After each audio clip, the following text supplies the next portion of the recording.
The instructional materials needed for this course included a computer with internet access and access to Google, and student headphones as needed.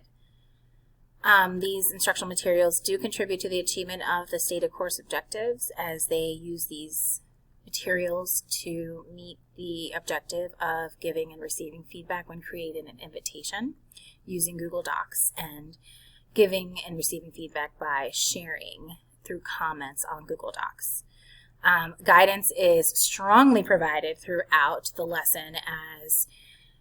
students are able to visually see exactly what they need to do as the teacher models it on the computer screen through the videos for them. We did take away 1 point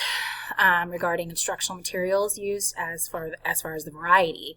as they only focused on using a Google Doc as a means to share feedback. They could have used other instructional materials such as a Canva